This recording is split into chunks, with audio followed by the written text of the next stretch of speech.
Assalamualaikum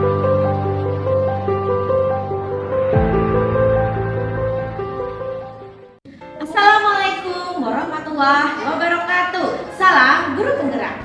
Perkenalkan, nama saya Normita Elfrianti dari SD IT Rukbani, Banjarbaru. Di video ini saya akan memaparkan demonstrasi kontekstual dari pemikiran Ki Hajar Dewantara, yaitu pendidikan yang berpihak pada murid. Demonstrasi kontekstual menurut pemikiran Ki Hajar Dewantara. Apa itu definisi pendidikan menurut Ki Hajar Dewantara? Pendidikan adalah upaya untuk memajukan bertumbuhnya pendidikan budi pekerti atau kekuatan batin dan karakter, pikiran, serta tubuh anak. Ki Hajar Dewantara menjabarkan bahwa tujuan pendidikan terbagi menjadi 3, yaitu 1. Membentuk budi didik yang halus pada pekerti peserta. 2. Meningkatkan kecerdasan otak peserta didik. Dan 3. Mendapatkan kesehatan badan pada peserta didik. Semboyan Ki Hajar Dewantara. Ingarso Sungtolodo, guru atau pendidik harus bisa menjadi teladan untuk semua peserta didik. Ing Madya Mangunkarso, guru mampu menciptakan ide bagi peserta didik. Tuturi Handayani, guru mampu memberikan motivasi dan arahan untuk peserta didik. Implementasi semboyan Ki Hajar Dewantara. Pertama, Ingarso Sungtolodo, artinya di depan memberi teladan. Semboyan ini memiliki makna bahwa sebagai guru harus dapat memberi contoh yang baik di berbagai macam hal. Contohnya seperti tutur kata, sikap, sopan santun, perilaku, dan lain-lain. Guru juga harus menekankan rasa nasionalisme terhadap murid melalui kegiatan kenegaraan seperti upacara bendera. Wawasan kebangsaan akan mampu menumbuh kembangkan rasa nasionalisme pada murid. Selain itu, di sini contohnya guru menjadi imam saat ananda sholat dan menerapkan budaya 3S, senyum, sapa, dan salam. Implementasi yang kedua, Ing Madya Mangunkarso, artinya di tengah menciptakan peluang untuk berprakasa. Dari semboyan ini kita dapat mengetahui bahwa sebagai guru harus mampu menjadi sosok teman yang dapat merangkul anak didiknya. Hal ini bertujuan untuk membangkitkan dan membentuk niat peserta didiknya untuk selalu menjadikan gurunya itu sosok panutan. Karena hal sekecil apapun yang keluar dari sosok panutannya akan menjadi sebuah acuan untuk anak didiknya. Implementasi yang ketiga yaitu Tuturi Handayani, artinya di belakang memberi dorongan. Semboyan ini memiliki makna bahwa seorang guru harus senantiasa memberikan motivasi positif untuk seluruh anak didiknya. Guru diharapkan mampu membangkitkan motivasi para anak didiknya demi mewujudkan cita-citanya. Sehingga yang menjadi tugas guru adalah membantu siswa untuk mengembangkan, menemukan, dan mencari kemampuan-kemampuan yang mereka miliki.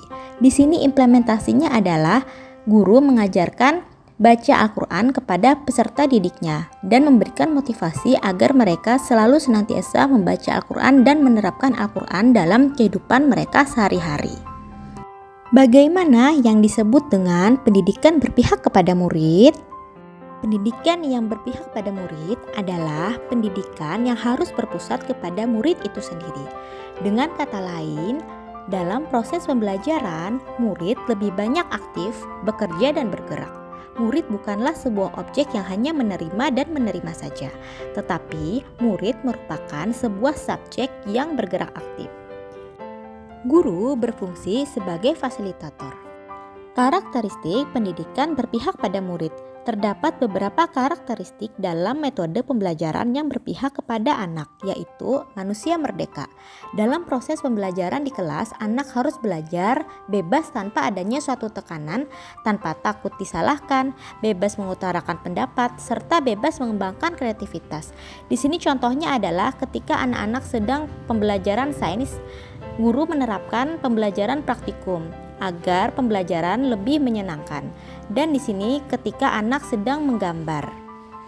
Pada saat menggambar, anak bebas mengembangkan kreativitasnya. Karakteristik pendidikan berpihak pada murid yang kedua yaitu mengembangkan bakat dan minat siswa. Pendidikan yang berpihak pada anak adalah pendidikan yang memperhatikan minat, bakat, dan kemampuan yang dimiliki masing-masing anak. Bakat yang dimiliki anak tidak selalu berhubungan dengan akademis maupun kemampuan kognitif. Namun, bakat bisa jadi berhubungan dengan hal-hal yang bersifat sosial seperti kemampuan berkomunikasi dan sebagainya. Implementasinya di sini adalah contohnya, siswa yang memiliki gaya belajar kinestetik lebih senang melakukan kegiatan yang banyak bergerak seperti olahraga. Salah satunya ketika lomba tarik tambang, maka anak yang kinestetik akan tersalurkan bakat dan minatnya pada cabang olahraga tersebut. Karakteristik pendidikan berpihak pada murid yang ketiga yaitu kodrat alam dan zaman. Ki Hajar Dewantara mengingatkan bahwa pendidikan anak sejatinya menuntun anak supaya dapat mencapai kodratnya sesuai alam dan zamannya. Cara belajar murid pada masa kini tentu sangat berbeda dengan murid zaman dahulu. Salah satu yang terlihat menonjol yakni anak zaman sekarang lebih dapat menguasai teknologi dibandingkan orang tua. Implementasinya adalah ketika pembelajaran teknologi informasi dan komunikasi di sekolah kami. Di sekolah kami, anak-anak dari kelas 1 sudah diajarkan mata pelajaran teknologi informasi dan komunikasi. Tujuannya agar anak-anak terbiasa mengoperasikan dan menggunakan komputer pada saat pembelajaran. Pada contoh di atas merupakan momen ketika siswa menjawab soal UNBK. Tantangan dan solusi pemikiran Ki Hajar Dewantara tentang kodrat zaman. Kodrat zaman bisa diartikan bahwa kita sebagai guru harus membekali keterampilan kepada siswa sesuai zamannya agar mereka bisa hidup, berkarya, dan menyesuaikan diri. Dalam konteks pembelajaran sekarang, kita harus bekali siswa dengan kecakapan abad 21. Namun menurut saya, tantangannya di sini adalah ketika siswa mahir dalam menggunakan teknologi, terdapat sebagian siswa yang kecanduan dengan gadgetnya, sehingga yang seharusnya digunakan untuk tuntutan sekolah malah digunakan untuk hal-hal yang bertentangan dengan itu. Disinilah diperlukan adanya pendampingan baik dari guru maupun orang tua untuk selalu senantiasa mendampingi anak ketika anak sedang menggunakan gadget ataupun laptop, agar anak tidak menyalahgunakan penggunaan gadget tersebut. Itulah tadi penjelasan tentang pemikiran Ki Hajar Dewantara, yaitu pendidikan yang berpihak pada murid. Semoga dapat diimplementasikan di sekolah Bapak dan Ibu guru. Wassalamualaikum warahmatullahi wabarakatuh.